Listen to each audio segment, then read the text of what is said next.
Coral reefs, home to millions of animals: fish, lobsters, clams, seahorses, sponges, sea turtles, and coral polyps. Coral polyps are tiny soft-bodied organisms related to sea anemones and jellyfish. Their skeleton is the structure of the coral reef, withering, breaking away. They're dying and humans are to blame.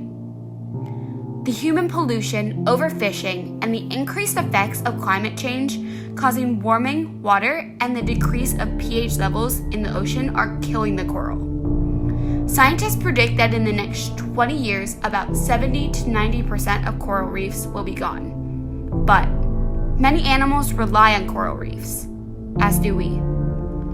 Coral has a mutualistic relationship with a type of algae called zooxanthellae. The coral provides the zooxanthellae with the protected environment and compounds they need to photosynthesize, and the zooxanthellae supplies the coral with oxygen. But coral is not the only animal that receives oxygen from this algae. We do as well. Most oxygen that we receive is delivered by the ocean and from bacteria and algae like zooxanthellae. If the coral reefs, algae, and bacteria die, it will have a large impact on marine diversity and functioning of the ocean's ecosystem. And we will stop receiving oxygen from the ocean. Scientists predict that human beings receive 50 to 80% of their oxygen from the ocean. But we can save the coral. Scientists have given simple ways for us to be able to save this magnificent creature. When visiting coral reefs, try not to touch the coral and avoid dropping boat anchors on them, as this destroys their ecosystem. Pay attention to what type of sunscreen you use, as certain types of sunscreen are toxic to their environment.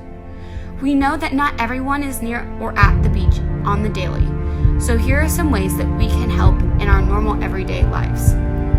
Recycle and dispose of trash properly so the trash does not end up in the ocean. Minimize the amount of fertilizer you use, as scientists have found it usually ends up in the ocean, and the chemicals in the fertilizer are super toxic to coral. And if you buy a fish aquarium, avoid buying living coral to put in your tank. Finally, spread the word.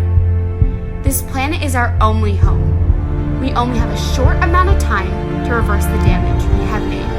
But if we use this time wisely, we can save the coral, save the ocean,